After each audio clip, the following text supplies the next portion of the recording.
Hi guys, so this is video number 2 in short series of our senses that we want to have kind of under control. So in the previous I was explaining about having your sight under control. Now let's move it to what we hear. We hear all sorts of things throughout the day, right? And pick a subject, something.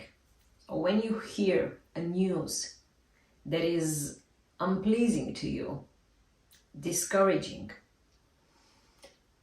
first know what you want, okay? And then inwardly imagine what would you hear. If it's, I don't know, something, many times I have cases where people are kind of like complaining that, let's say, their boss at work is not like complimenting them or, you know, giving them like nice feedback. And of course, what are they doing? They're constantly arguing with that boss in their head. Okay, so meaning they're constantly hearing what they actually don't want to hear. So don't do that.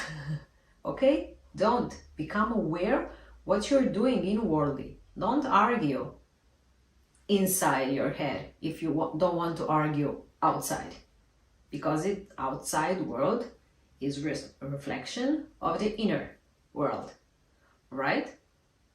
So decide what you want. Let's say you want, you're at work working on a project, and never before have you been complimented by your boss.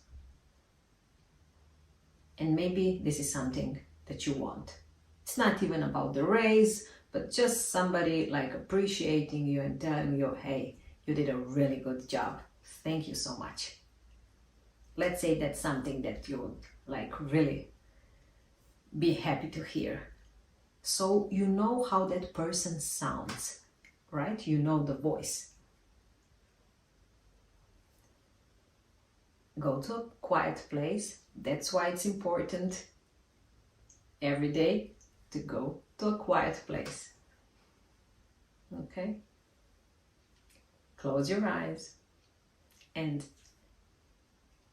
hear. So inwardly you see this person and you hear this person saying to you, great job.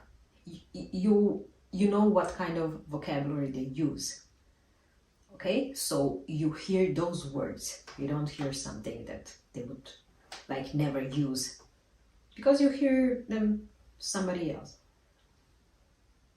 And hear and find a feeling. How would you feel?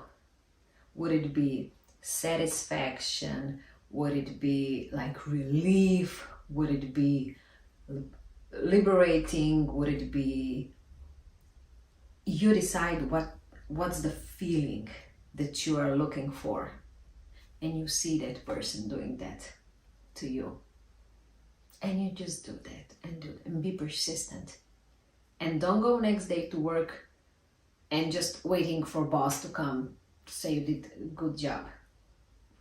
No, when that boss comes and says something unpleasing, don't go back to that story.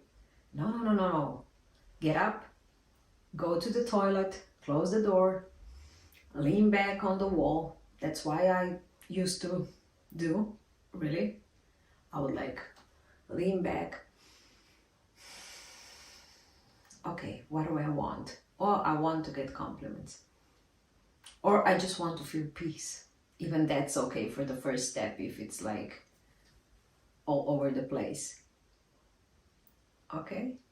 Math is very simple. That's what my mentor many years ago said to me. If your thoughts go to unwanted place 1,000 times a day, your only job is to bring them where you want them 1,001 time a day. Okay, So we've been to what we see, we've been to what we hear. What I hear is not what I think I hear. I will decide what I want to hear, and I can hear it inwardly. Neville has a great story, many stories. One of the stories, his friend calling him, asking for $200,000. Was it even more? $250,000 to lend him that money for business that was, because it was during the recession time. It was not going well in the early 30s. And what did Neville do? He hung up the phone and he stood by that phone, and he inwardly, in his imagination, repeatedly heard his friend telling him he got the money. He got the money. And until Neville had the feeling like it's real, there is no doubt about it, this is real, he stayed there. That's how many times you should try, until you feel it real. There is no doubt about it. And shortly after, friend called him a few days after. Not only did he get $250,000, he got investor. I think altogether it was $700,000. Mind you, it was 1930s in the middle of the biggest recession ever. Okay, so you decide what you want to hear. As always, put your examples in the comments and I'll come back with our next sense. Bye.